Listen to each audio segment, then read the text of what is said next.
Bro, ওটা খুব smooth ছিল, ওখানে সিঁড়িও ছিল না। আচ্ছা, আপনি ওই জায়গা থেকে এখানে কি করে এলেন? জানি না, ঘটনাস্থলে কেউ আমাকে এখানে পিছন থেকে মারলো, আর তারপর আর কিছু জানি না। চোখ খুলে দেখলাম আমি এখানে। সঞ্জীব বাবু, কাল রাতে কি হয়েছিল আপনি আপনি ডিটেলসে বলুন আমাদের। আসলে আমি কাজ থেকে ফিরছিলাম, আর তখন আমার অটোটা একটা সিগনালে দাঁড়ায়। হে হে হে, ওদিকে কি, ওদিকে কি কি? আরে ভেতর থেকে তুমি একটা মেয়ের চিৎকার শুনতে পেলে না? মেয়ের চিৎকার? কি বলছেন কি আপনি? ও, বের বললো। কি বলছেনটা কি আরে আপনি?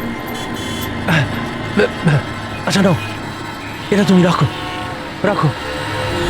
ঘটনাস্থলে আমি যখন পৌঁছলাম তখন দেখলাম যে একটা ছেলে আর একটা মেয়ে ছিল। ছেলেটার হাতে পিস্তল ছিল, গান। দুজনে ঝগড়া করছিল, ধস্তাধস্তি হচ্ছিল। খুন করেছে পুলিশ। এই আরেকটা গুলি। ব্যাস, যখন আমার চোখ খুললো তখন ওই ছেলেগুলো আমার গ্লাভস চুরি করবার চেষ্টা করেছিল, আর আমি ওদের ধরে ফেলি।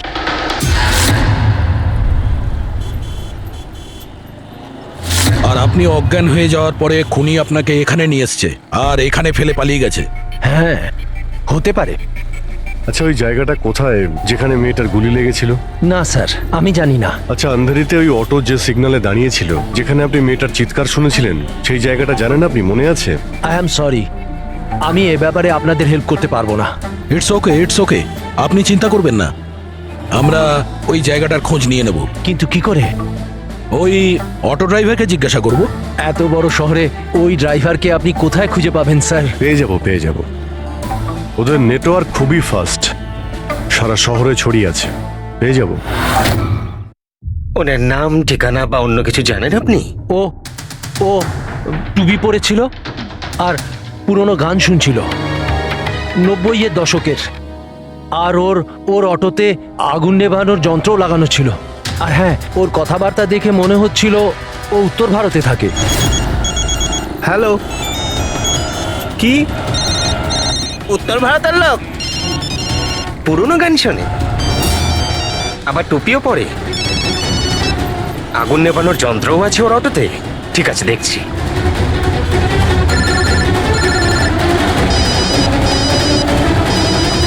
হ্যালো হ্যালো রাজু, হ্যাঁ ভাই। সিআইডি অফিসারেরা একজন অটো চালককে খুঁজছে যে টুপি পরে, আর ওর গাড়িতে নাকি একটা আগুন নেভানোর যন্ত্র লাগানো আছে। টুপি ঋষিত হবে ভাই। হ্যাঁ রাজু, বল। ঋষিত, কাল রাতে কি আন্ধেরির কোনো সিগন্যালে ছিলিস? হ্যাঁ ছিলাম তো, বল। ওখানে কোনো প্যাসেঞ্জার নেমেছিল নাকি? হ্যাঁ, কিন্তু ও তো অন্ধ ছিল। কি হয়েছে নাকি বল? আরে ওর সাথে একটা দুর্ঘটনা ঘটে গেছে। সিআইডির লোকেদেরকে নিয়ে এসেছে, তোর সাথে দেখা করতে চায়। সিআইডি? সঞ্জীব বাবু, দেখে বলুন তো যে এই অটোওয়ালা কিনা। মনে পড়ছে কিছু আপনার? হ্যাঁ স্যার, ইনিই তো ছিলেন। হ্যাঁ, এই ছেলেটা। স্যার, আমি কিছু করিনি স্যার, আমি কোনো চিৎকার শুনিনি স্যার। হ্যাঁ স্যার, ইনি চিৎকার শুনেছিলেন, কিন্তু আমার স্ত্রী অসুস্থ ছিল, আমার হসপিটাল যাওয়ার ছিল, তাই আমি ওনাকে ছেড়ে চলে গেছি। আরে ভয় পেও না, তোমায় কেউ কিচ্ছু বলবে না। তুমি বলো এই লোকটাকে তুমি কোথায় নামিয়েছিলে? এই তো এই সিগন্যালে ছেড়েছি স্যার। তারপর ওই সিগন্যাল থেকে কোন দিকে গিয়েছিলেন উনি? এই সামনের গলিটার মধ্যে স্যার। ঠিক আছে, তুমি যাও। Thank you very much, thank you. আসুন। আসুন সঞ্জীব বাবু। অটোওয়ালা আপনাকে এই গলির মধ্যে আসতে দেখেছিল। এখানে দুটো রাস্তা আছে, একটা এটা আর একটা ওটা।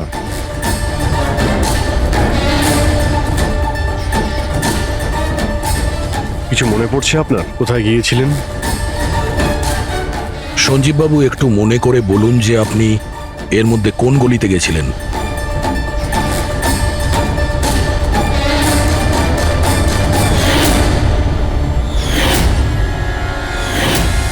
একটা পাখির মতো দেখতে মূর্তি ছিল।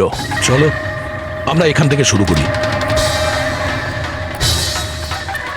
সামনে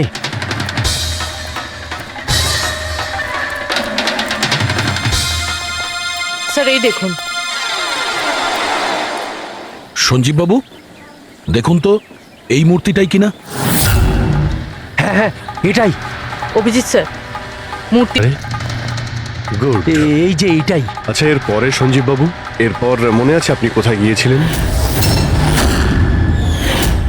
3টে গোল দেখতে পেয়েছিলাম। তোমরা ওই দিকটা দেখো, আমরা এদিকে যাচ্ছি।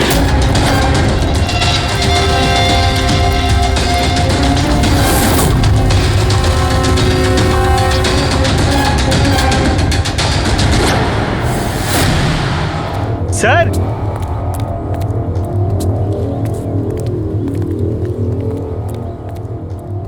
হ্যাঁ, এটা রাউন্ড শেপ, একটা নিচে আর একটা। এরপর এরপর এরপর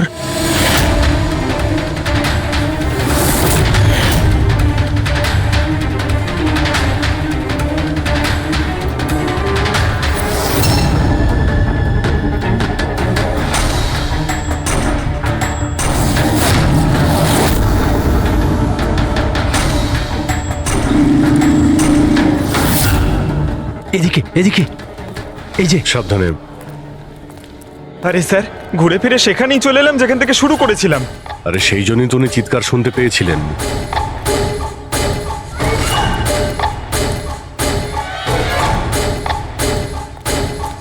স্যার, এই জায়গাটা একেবারে জনবসতির মাঝখানে, তাহলে গুলি চলার আওয়াজ কেউ শুনতে পাইনি কেন? কারণ গানে সাইলেন্সার লাগানো ছিল।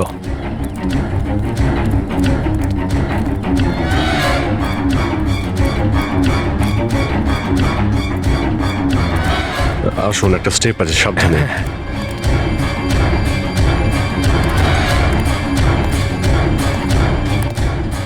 না না, ঠিক আছে।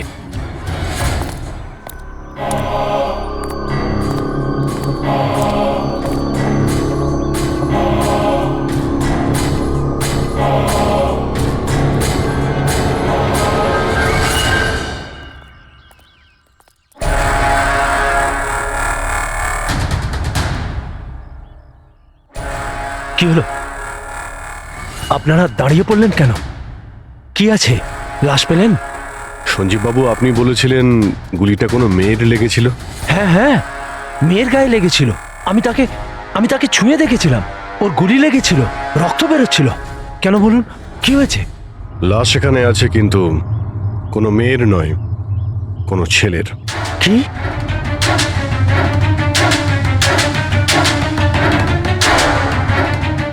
He is dead. মনে হচ্ছে সেই যে ওই মেয়েটাকে মারার চেষ্টা করেছিল। স্যার, ওনার কথা অনুযায়ী এখানে 2টো গুলি চলেছিল। হয়তো হয়তো এই দ্বিতীয় গুলিটায় মারা গেছে।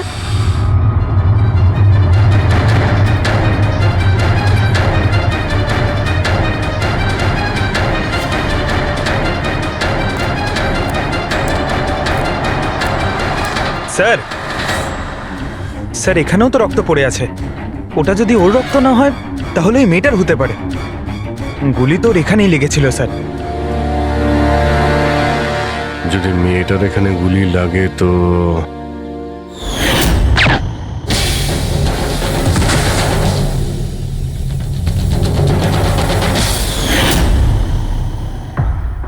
আপনি বললেন যে আপনার মাথায় পিছন থেকে কেউ মেরেছিল, তো সেটা দ্বিতীয় গুলি চলার পরে আপনার লেগেছিল নাকি সেটা চলার আগে? না না, দ্বিতীয় গুলিটার পর মেরেছে। স্যার, কি হচ্ছে এসব? কিছু বুঝতেই পারছি না। স্যার, রক্ত তো অনেক বেরিয়েছে। ওই মেয়েটা নিশ্চয়ই আহত। স্যার, না তো কোনো মোবাইল পেয়েছি, না ওয়ালেট, কোনো আইডেন্টিফিকেশন নেই। আর স্যার, ওর হাত আর আঙুলে যে চিহ্ন আছে সেগুলো দেখে মনে হচ্ছে কেউ যেন ঘড়ি আর আংটি চুরি করে নিয়েছে। আচ্ছা, এদের দুজনকে চিন্তায়ের উদ্দেশ্যে মারেনি তো? আগে এটা খোঁজ নিতে হবে যে মেয়েটা কোথায়। যদি আহত হয় কোনো হসপিটালে থাকবে, আর যদি মারা যায় তাহলে খুনি ও লাশ গুম করার চেষ্টায় রয়েছে। মিসিং পারসন ব্যুরোতে খোঁজ নিয়ে দেখো তো এর ব্যাপারে কিছু জানতে পারা যায় কিনা।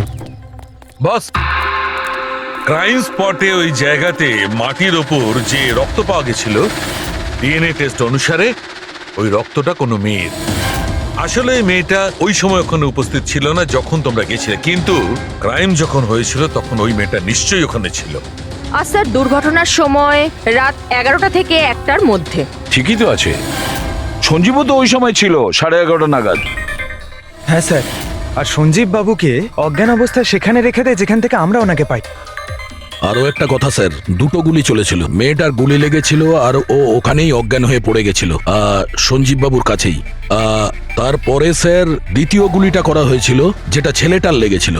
তার মানে সঞ্জীব বাবু ছাড়াও ওখানে আর কেউ ছিল যে ওই আহত মেয়েটাকে ওখান থেকে নিয়ে গিয়েছিল আর সঞ্জীব বাবুকে ওই ফুটপাতে ফেলে গেছিল।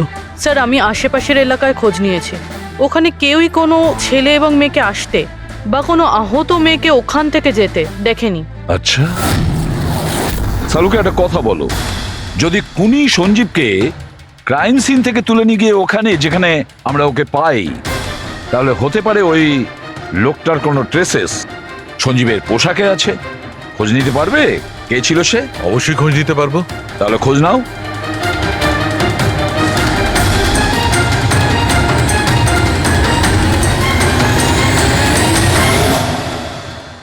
স্যার, হ্যাঁ?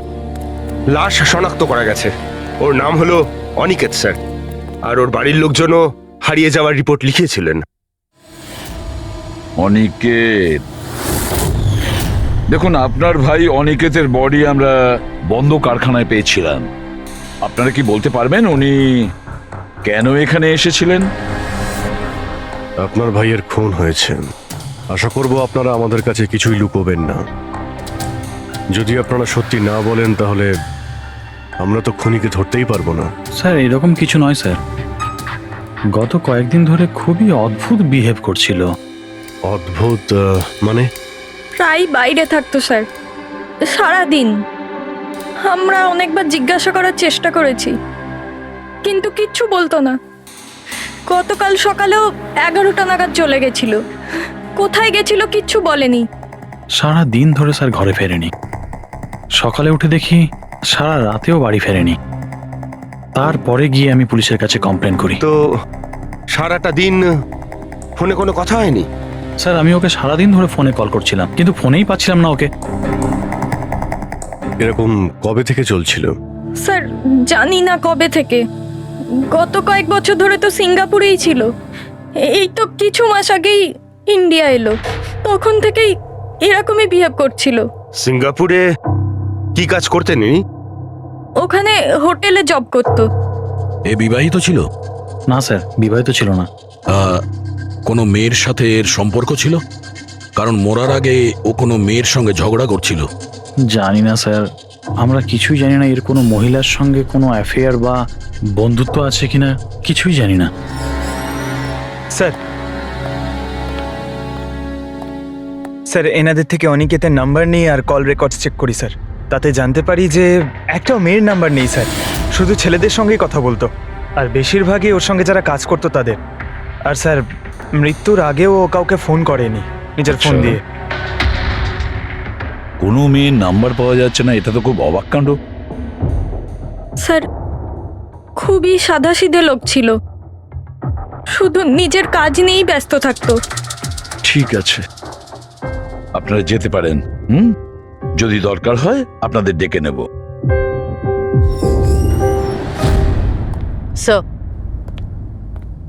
স্যার কালকে কারখানায় যাওয়ার আগেই অনিকেত সারাদিন একই জায়গায় ছিল। কোন জায়গায়? Sir coffee shop. স্যার এর ক্রেডিট কার্ডের বিল থেকে এটা প্রমাণিত হয় যে এ সারাদিন ওই কফি শপে ওর ক্রেডিট কার্ড সোয়াইপ করেছিল। হ্যাঁ স্যার, ওর ফোনের লাস্ট লোকেশন ওই কফি শপই ছিল। কোন কফি শপ ছিল ওটা? Pillow coffee shop. যাও ওই পিলো কফি শপে আর খোঁজ না ও সারাদিন বসে কি করছিল। স্যার,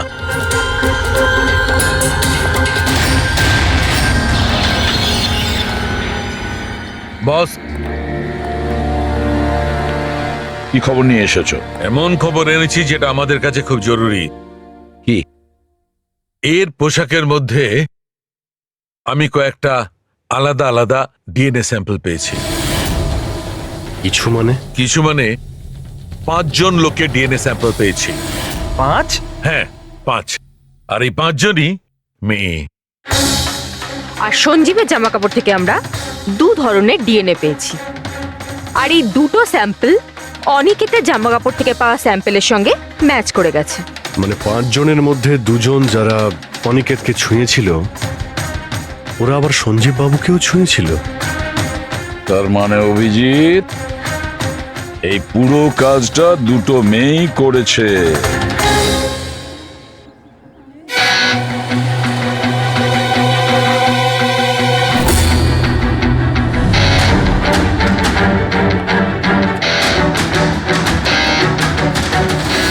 আচ্ছা, এই ছবিটা দেখুন, আপনি একে চেনেন? কালে সারাদিন এখানে আপনার ক্যাফেতেই ছিল। হ্যাঁ স্যার, এ কালকে সারাটা দিন এখানেই ছিল, আর রাতে এই ধরুন 10:30 আশেপাশে এখান থেকে বেরিয়েছিল। এ একা ছিল নাকি এর সাথে আরো কেউ ছিল? নিতু, এদিকে একটু এসো। এই ফটোটা একটু দেখো, এ কালকে এখানেই ছিল না? এনাদেরকে এটা বলো যে এ কালকে একা ছিল না, কারোর সাথে ছিল। ইনি তো অনিকেত। ইনি কখনো একা আসতেন না, সবসময় ভিড় নিয়ে আসতেন। মহিলা আর মেয়েদের ভিড়। আর শুধু কালই নয়, ইনি আমাদের রেগুলার কাস্টমার, প্রায়ই এখানে আসেন। আচ্ছা, ও রোজ একই মেয়ের সাথে আসতো না আলাদা আলাদা? আলাদা আলাদা আসতো স্যার, আর দিনে কম করে 3 থেকে 4 জন। খুবই পাকা খেলোয়াড় ছিলেন ইনি। একবার তো আমি ওনাকে জিজ্ঞাসাও করেছিলাম যে এতগুলো মেয়ের সাথে বন্ধুত্বটা হলো কি করে। তো উনি আমাকে বলেছিলেন যে ওনার মোবাইলে একটা অ্যাপ আছে, কোনো ডেটিং অ্যাপ, ওখানেই ওনার এই মেয়েগুলোর সাথে পরিচয়।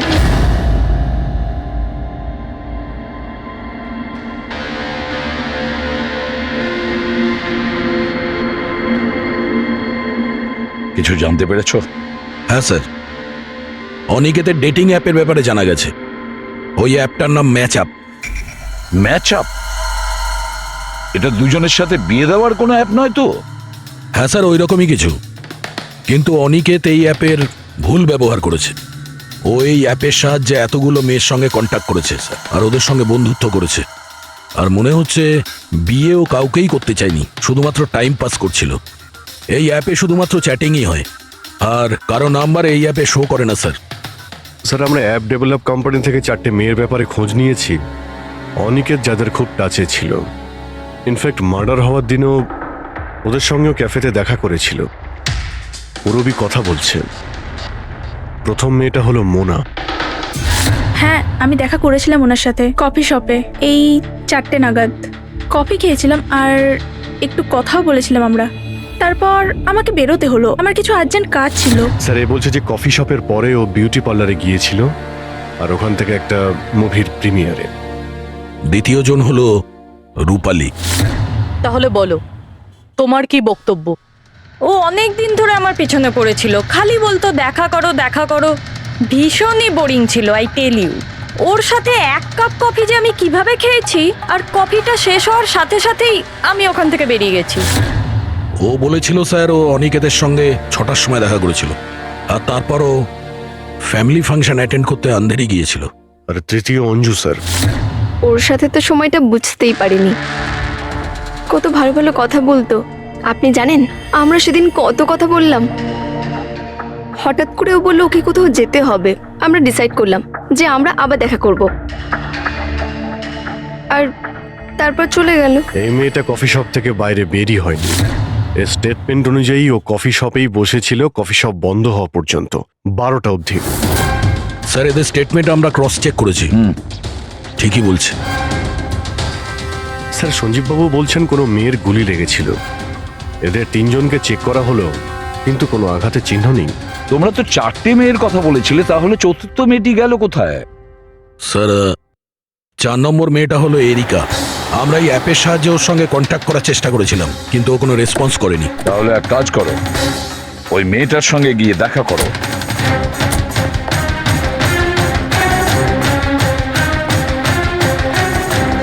রজত, তাড়াতাড়ি রেডি হও। আর কত সময় নেবে? এতটা সময় তো মেয়েরাও নেয় না।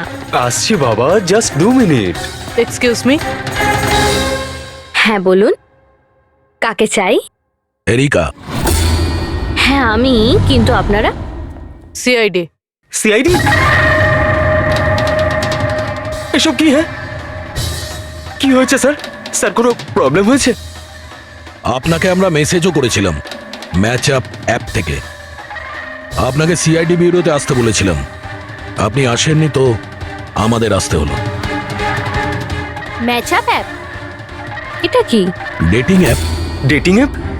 তুমি এই ডেটিং অ্যাপে কি করছো? হ্যাঁ, শোনো, ওনাদের কোনো ভুল হচ্ছে, আমি কোনো ডেটিং অ্যাপে নেই। সেটা কিভাবে হতে পারে? আপনার প্রোফাইল আছে, আপনার ডিসপ্লে পিকচার রয়েছে। শুনুন, আমি একজন বিবাহিতা, আমি কোনো ম্যারেজ সাইট বা ডেটিং অ্যাপে নেই। ইনি আমার হাজবেন্ড রজত, আর আমি ওনার সাথে বিয়ে করে খুব হ্যাপি। আমার এসব করার কোনো প্রয়োজন নেই। ম্যাডাম, আপনি যদি সত্যি বলেন তাহলে এটা কি আপনার প্রোফাইলে এই ডেটিং অ্যাপে কি করে? দেখুন, আমি সত্যি বলছি, আমি জানি না এটা কি। আমি এরকম কোনো প্রোফাইলই বানাইনি। তো আপনি এটা বলতে চাইছেন যে আপনার নামে কেউ ফেক আইডি বানিয়েছে? আচ্ছা, আপনি কোনো অনিকেত নামে কাউকে চেনেন? অনিকেত? এই লোকটা? না স্যার, আমি একে চিনি না। স্যার, কি করছেন আপনারা? কেন আমাদেরকে ডেকেছেন? আমরা আপনাদের বলিনি, কিন্তু অনিকেত, যার সঙ্গে আপনারা কফি শপে দেখা করেছিলেন, ওর খুন হয়ে গেছে ওই রাতেই। কিন্তু স্যার, আমরা ওকে কেন মারবো? আমরা তো ওকে ঠিকমতো চিনতামই না। ইনফ্যাক্ট এই ঘটনার কিছুদিন আগে তো ওর সাথে চ্যাট হয়েছিল আমার অ্যাপে। হ্যাঁ, আর ওই দিনই তো আমি প্রথমবার দেখা করেছিলাম ওর সাথে। আর আমার সাথে তো ওর সেরকম কোনো শত্রুতাও ছিল না। আর আমি তো ওই অ্যাপেই নেই, এমনকি আমি ওকে চিনিও না। ওই অ্যাপের প্রোফাইলে আপনার পার্সোনাল পিকচার ছিল। সেই পিকচার আপনার ফোন থেকেই নেওয়া হয়েছিল। কোনো স্ট্রেঞ্জারের কাছে আপনার ছবি কিভাবে আসবে? ম্যাম, আমি জানি না আমার ছবি কিভাবে ওর কাছে গেল। আমার ফোন কিছুদিন আগে হারিয়ে গিয়েছিল। ফোন চুরি হয়ে গেছে? কোথায়? স্যার, ঠিক জানি না, মনে পড়ছে না। কোনো ব্যাপার না, আপনারা কিছুক্ষণের জন্য আমাদের সাথে কোঅপারেট করুন, আমরা জেনে যাব খুনিকে। ফ্রেডি?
সঞ্জীব বাবু, এদের মধ্যে কেউই না যে ওদিন ঘটনাস্থলে ছিল?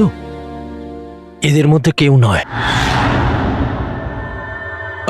ঠিক আছে, আপাতত আপনারা যেতে পারেন। Thank you.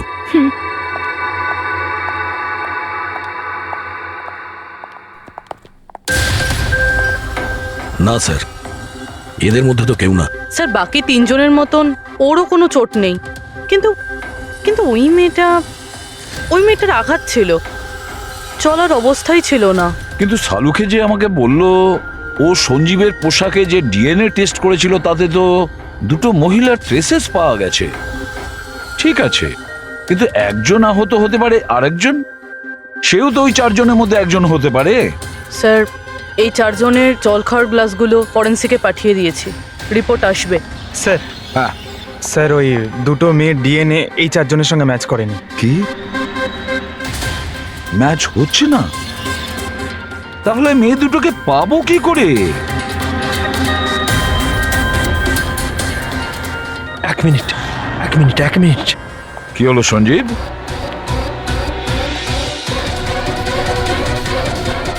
এসিপি স্যার, আমি এই গন্ধটা চিনি। গন্ধ? আমার আফটার শেভ মনে হয় স্যার। না, এটা এটা ওই গন্ধ যেটা যেটা আমি ঘটনাস্থলে পেয়েছিলাম, একদম ওটার মতো। কফি আর চা?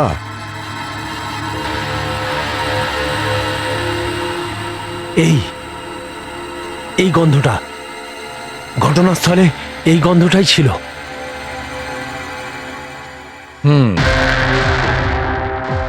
আর আমি পঙ্কজের জামার হাতার ওপরে কফির দাগ পেয়েছি।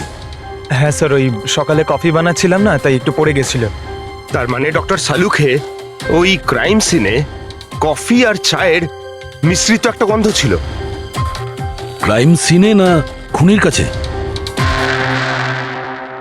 চা আর কফির মিশ্রিত কোনো স্মেল তখনই আসে যখন সে বারবার চা আর কফি বানায়, যেমন কোনো কুক বা কেউ কফি শপে কাজ করলে, যেমন পিলো কফিতে। পুরো একটা কাজ করো, এরিকাকে জিজ্ঞেস করো যে ওর ফোন পিলো কফি শপের আশেপাশে হারিয়েছিল কিনা। সো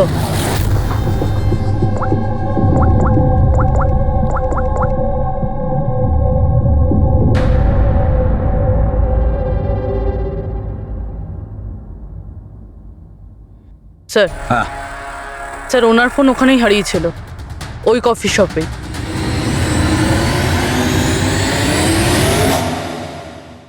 এই মেয়েটা এখানে প্রায়ই আসে না?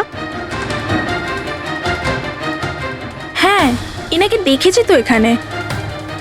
এর ফোনটা হারিয়ে গেছে। তো এর ফোনটা যখন হারিয়েছিল, এখানে ডিউটিতে কে ছিল?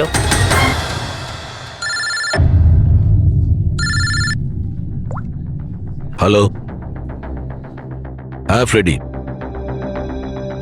ও গুড, ঠিক আছে, আমরা এক্ষুনি ওখানে পৌঁছচ্ছি। পুরবি, স্যার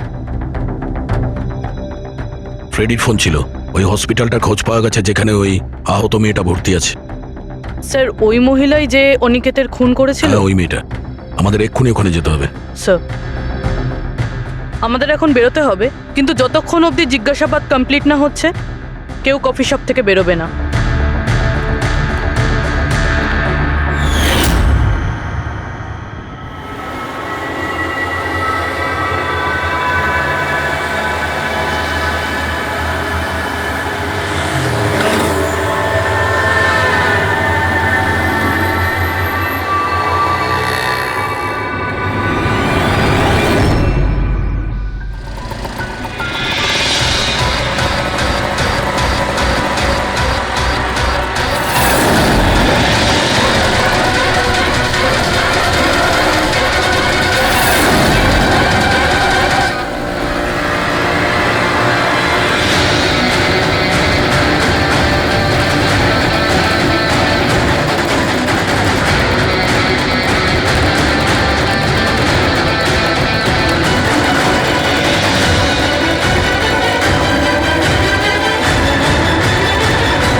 এক্সকিউজ মি, আমি এক্ষুনি আমার বোনকে ডিসচার্জ করাতে চাই।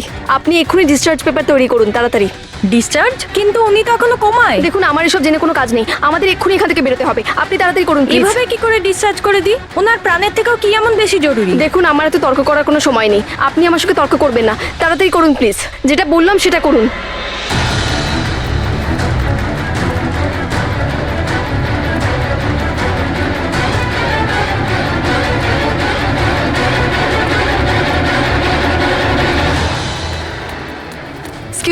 এক্সকিউজ মি, আমার দিদি স্বপ্নাকে এক্ষুনি ডিসচার্জ করাতে হবে, এক্ষুনি। ওর বিলের টোটাল অ্যামাউন্টটা বলবেন প্লিজ। Excuse me. মনে হয় খুব তাড়া আছে তোমার।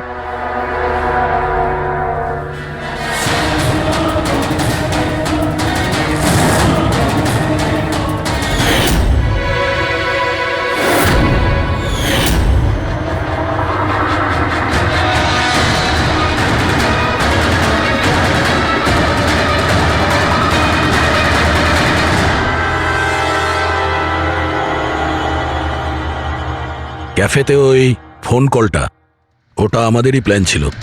আমরা এটাই দেখতে চাইছিলাম যে ওই আহত মেয়েটার মিথ্যে খবরের জালে কে ফাঁসে।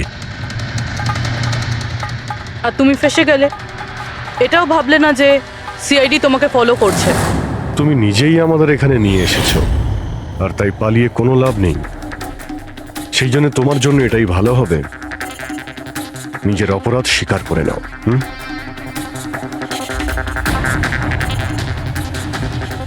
অনিকেত আমার দিদিকে জীবন্ত অবস্থাতে মেরে ফেলেছিল।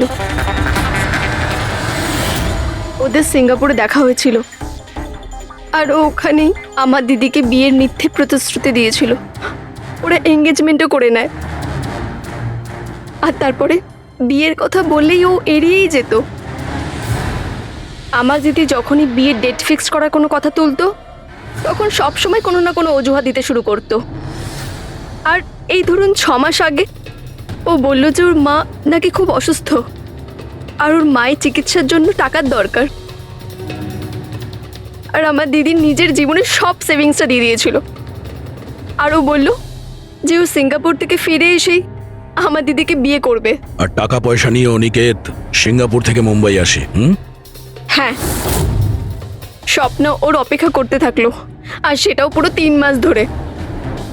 তারপরে একদিন আমি দেখলাম যে ও মুম্বাইয়ের ওই ক্যাফেতে ছিল, তাও আবার অন্য মেয়েদের সাথে। তার মানে ও স্বপ্নাকে বিয়ে করতেই চায়নি? না, ও স্বপ্নাকে ঠকাচ্ছিল।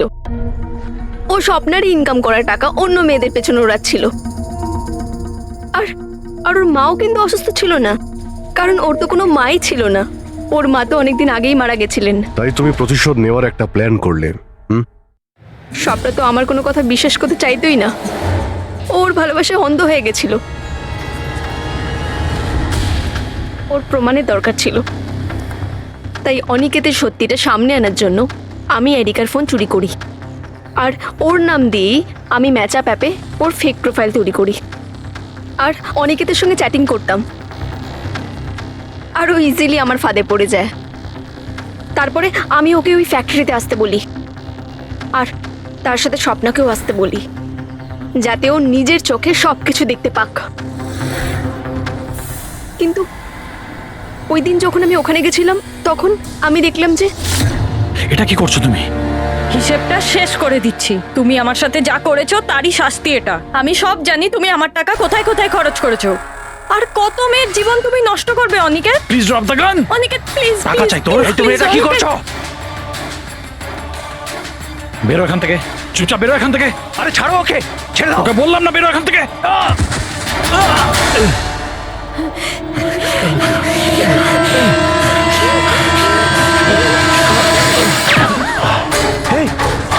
গুলি করে দিলে, গুলি করে দিল।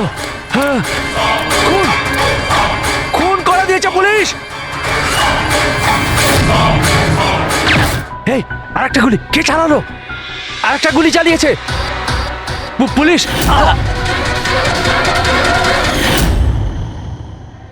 তুমি জানো, অনিকেতের লাশ পর্যন্ত আমাদের ওই সঞ্জীব বাবু পৌঁছে দিয়েছিলেন।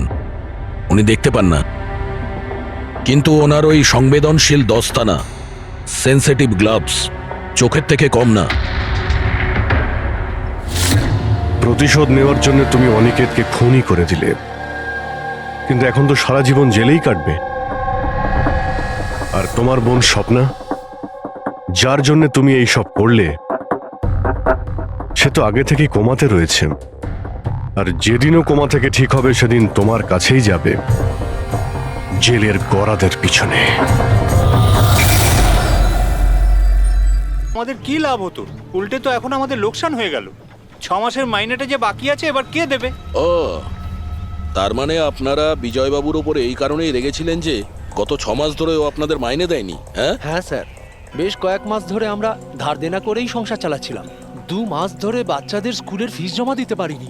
কালই বাচ্চাদের স্কুল থেকে বের করে দেওয়া হয়েছে, এটা বলে যদি স্কুলের ফিস না আনতে পারো তাহলে স্কুলে এসো না। আচ্ছা, এটা বলো যে এটাই শুধু কারণ ছিল এই বিজয়ের ওপরে, নাকি অন্য কোনো কারণ ছিল? স্যার, একটা কারণ এটাও ছিল যে স্যার আমাদের কাজ থেকে বের করে দিতে চেয়েছিলেন। সেটা কেন? কেননা স্যারের এটা মনে হয়েছিল যে মেশিন মানুষের থেকে ভালো কাজ করে আর এতে বেশি লাভও হয়ে থাকে। আচ্ছা, রেগে গিয়ে খুন করে দাওনি তো? না স্যার, ওনাকে খুন করে আমরা তো আমাদের টাকা পাবো না, উল্টে বউ বাচ্চাকে নিয়ে পথে বসতে হবে। কতজন মজুর এখানে কাজ হারিয়েছে? হ্যাঁ স্যার, 100-রও বেশি। 100-র ওপরে লোকের বাড়ির উনুন নিভে গেছে শুধুমাত্র এই বিজয়ের জন্য। তার মানে 100 জনের মধ্যে যে কেউ হতে পারে যে বিজয়কে খুন করেছে। খোঁজ নিতে হবে সমস্ত মজুরদের ব্যাপারে, কে কে কোথায় ছিল কাল রাতে। হ্যাঁ প্যাট্রিক, কিছু জানতে পেরেছো শ্রমিকদের ব্যাপারে? কোথায় ছিল বিজয়ের খুনের সময়? স্যার এখনো অবধি সব কটার খবর পাইনি স্যার, প্রসেস চলছে। স্যার, হ্যাঁ পুরবি, স্যার এমন একটা কথা জানতে পেরেছি যেটার বিজয়ের মৃত্যুর সাথে যোগাযোগ থাকতে পারে। কি বলো তাড়াতাড়ি। স্যার এই দেখুন, ধরে নিতে পারেন মৃত্যুর কিছুক্ষণ আগেই রাত 12:09 সময় বিজয় ওর অ্যাকাউন্ট থেকে কাউকে 50 কোটি ট্রান্সফার করেছিল। 50 কোটি টাকা?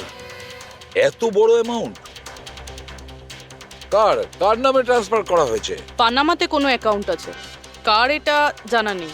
খুনি নিশ্চয়ই এই ট্রানজাকশন জোর করে করিয়েছিল, বিজয়কে প্রেসার দিয়ে। গত 6 মাস ধরে শ্রমিকদের মাইনে দেয়নি, আর রাতারাতি 50 কোটি টাকা ট্রান্সফার করে দিয়েছে। আচ্ছা, ওই ওয়ার্কারদের মধ্যে কেউ নয় তো? না না না পঙ্কজ, কোনো গরিব শ্রমিক এত সিকিউরিটি লাগানো বাড়িতে পানামার মতন ব্যাংকে মানি ট্রান্সফার করবে? না, এটা আমি বিশ্বাস করি না।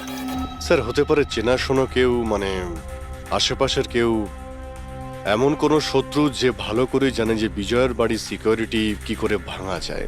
কে হতে পারে?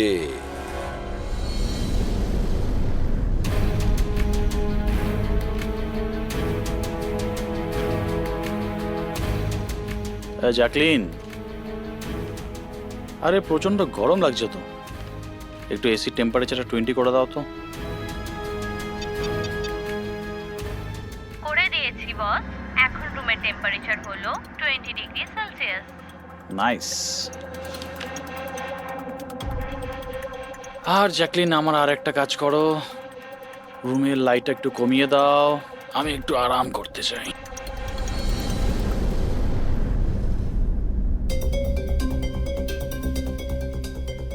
আরে জ্যাকলিন, আরে তোমার মনে আছে না কাল আমার দুবাইতে মিটিং আছে? ইয়েস বস, মিটিং এর সমস্ত প্রস্তুতি হয়ে গেছে। আচ্ছা এটা বলো তো, কালকে দুবাইয়ের টেম্পারেচার কেমন থাকবে? এমনিতে তো কাল দুবাইয়ের টেম্পারেচার 21 ডিগ্রি সেলসিয়াস, কিন্তু বস আপনার টেম্পারেচার কিন্তু বরফের থেকেও বেশি ঠান্ডা থাকবে।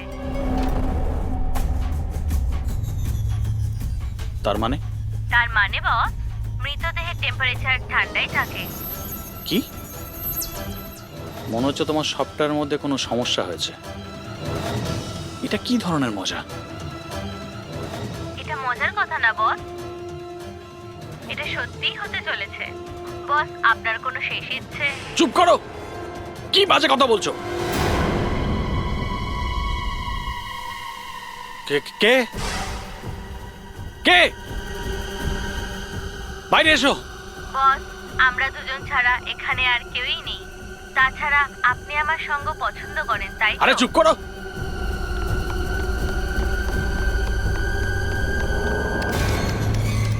কোনো লাভ নেই বস, আমি সমস্ত দরজা লক করে দিয়েছি।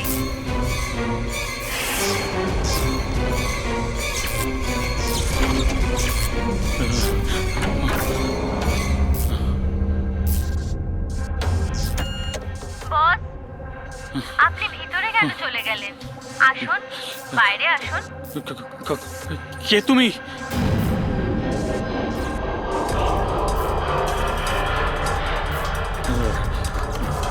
হ্যালো হ্যালো, আমি রাজেশ কুমার বলছি।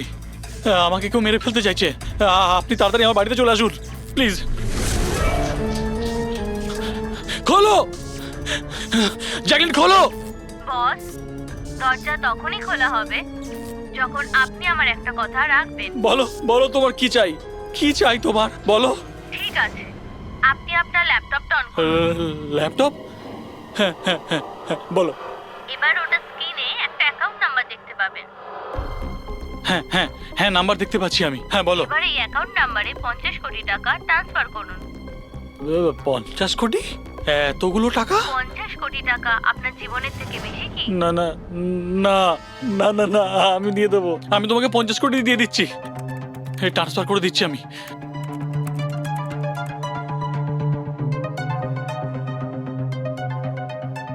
দেখো এই অ্যাকাউন্টে 50 কোটি টাকা আমি ট্রান্সফার করে দিয়েছি। দেখো এবার আমাকে যেতে দাও। ঠিক আছে বস, এবার আপনি যেতে পারেন, দরজা খোলা আছে। আরে আরে বাহ, দরজা খোলা আছে।